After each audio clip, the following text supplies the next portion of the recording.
রাতে সবাই ঘুমিয়ে গেলে ঘরের এক কোণে চুপচাপ বসে থাকে সে। কারো চোখে পড়ে না তার এই নীরব কান্না। বিয়ের আগে সে স্বপ্ন দেখেছিল একটা মানুষ থাকবে যার কাঁধে মাথা রাখলে সব কষ্ট ভুলে যাবে। কিন্তু বিয়ের পর বুঝল মানুষটা পাশে আছে, তবুও সে একা। স্বামী আছে, সংসার আছে, কিন্তু নেই কোনো অনুভূতি, নেই কোনো স্পর্শে ভালোবাসা, নেই কোনো কথায় শান্তি। দিনে সে ভালো স্ত্রী, রান্না করে, ঘর সামলায়, হাসে। আর রাতে রাতে সে নিজের ভেতরে ভেঙে পড়ে। কখনো সে চায় কেউ তার চোখের দিকে তাকিয়ে বলুক, তুমি ভালো আছো তো?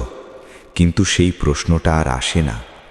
তার শরীর ক্লান্ত, তার মন ভেঙে গেছে, তবুও সে চুপ। কারণ এই সমাজ তাকে শিখিয়েছে মেয়ে মানুষ সহ্য করেই বাঁচে। সে চিৎকার করতে চায়, বলতে চায়, আমারও তো চাওয়া আছে, আমারও তো ভালোবাসা দরকার। কিন্তু শব্দগুলো গলায় আটকে যায়, কারণ সে জানে তার কষ্ট কেউ বুঝবে না, উল্টো তাকে দোষী বানাবে। তাই সে হাসে, সবার সামনে সুখী থাকার অভিনয় করে, আর ভেতরে ভেতরে প্রতিদিন একটু একটু করে মরে। এই গল্পটা শুধু তার না, এই গল্পটা হাজারো নারীর, যারা আজও স্বামীর পাশে থেকেও ভীষণ একা।